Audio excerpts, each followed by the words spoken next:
Daa'ima jechuudha waan ana dhiyeessuuf ta'e kuni kanaafuu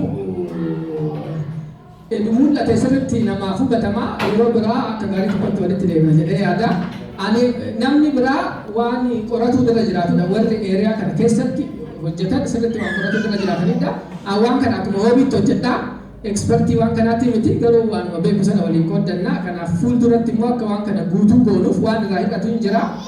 Walumaan irratti hojjenna jechaadha galatooma. Duraan dursee maaliif guyyaa lakkaa'uu jechuun amma fakkeenyaaf kan kaalandariin kan Awurooppaa kun jira Girigooriyaan kan jedhamu kuni fakkeenyaaf kan Itoophiyaatti fayyadaman kuni kan Habashaa nuti jennuun kuni kan Awurooppaa turetti Juuliyaan kaalandarii jedhamu yeroo garii immoo Kooptii kaalandarii jedhama inni illee kan faranjii kan moora Awurooppaa ture boodarra kan jijjiirame. Lammata immoo warri fakkeenyaaf Iraanii Maarchii keessa waggaa haaraa kabajatamu Naawuruuz jedhama. Lammata immoo kan immoo biyyoota Arabaa fi amantii Islaamaa keessatti itti fayyadaman Hijiraa kan jedhamu jira. Kan Chaayinaa jira, kan Hindii jira, kan warra Maayaa jira, kan biyya hedduu jira. Waan kun waggaa kana lakkaa'uun aadaa ilma namaadha. Aadaa akka malee uummata biyya adda addaa keessatti turedha. Oromoon illee kaalandarii isaa qabaataa ture. Qabaataa turee waan jedhu kana duratti maaliif guyyaa lakkaa'uun iyyuu barbaachisee gaaffii jedhu deebisuu irra jiraata.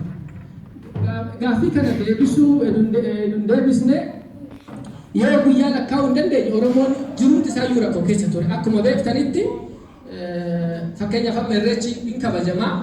Irreechi amma akkamitti akka inni kabajamu ayyaanni masqala jedhamu kun eega bahee booda sanbatuma ixaanu ta'a ammaaf.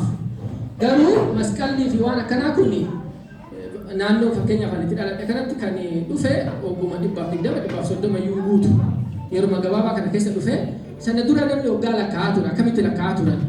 Lammata sirni gadaa kun waggaa waggaadhaan deema. Waan kun waan waggaa dheeraadhaaf deeme.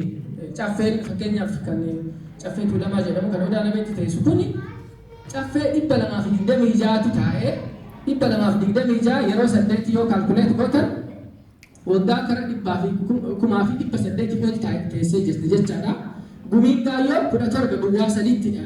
Gadaan Boorana sana dura deemee garuu gumiin gaayyoo amma nu beeknu tuni 17 guyyaa sadiitti akka faranjiitti deemte oolmas waggaa 300 darbee kanatti deemaa turte. Sana dura bakka biraatti kun bakka gaayyootti miti kan deemaa turte bakka biraattidha. Waan kana akkamitti lakkaa'an namni jechuun kaalandarii siistama wayii tokko kan qabaanne akkaataan isaa aangoo walirraa itti dabarsan jiraachuu hin danda'u. Waggaa 8 deema. Waggaa 8 deemuu qofa miti.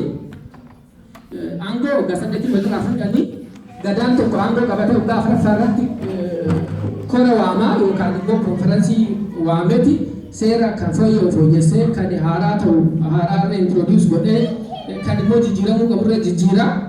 Lammata immoo namni midhaan facaafataa yeroo irraa kana yerootti yeroo fakkeenyaaf horii tikfatan bakka tokko irraa bakka biraatti jijjiiramuu qabanii waan akkasii kana godhaa turan. Mukarree yeroo itti murantu jira. Kanarraa kan ka'e sirnumti Oromoo gadaa waan jedhamu kun irreecha aadaan biraarree yeroo itti kabajamu qaba itti kabajamu qaba. Waan kun kaalandarooti amma kan Habashaatis haa ta'u waan kan adda addaa dhufe kun yeroo gabaabaa kana dhufe ogguma dhibbaan darbe kana keessa dhufe. Sana dura akkamitti hoggaayyuu jijjiirrataa turanii yaada jedhu sun gaaffiin takka asinitti bulee beeka akkamitti jijjiirrataa turan akka malee rakkisa. Kanaaf sana dura akkaataa itti guyyaa lakkaa'aa turan qaban jechaadha. Waan sana irrattidha waan ani dubbatuu barbaadu.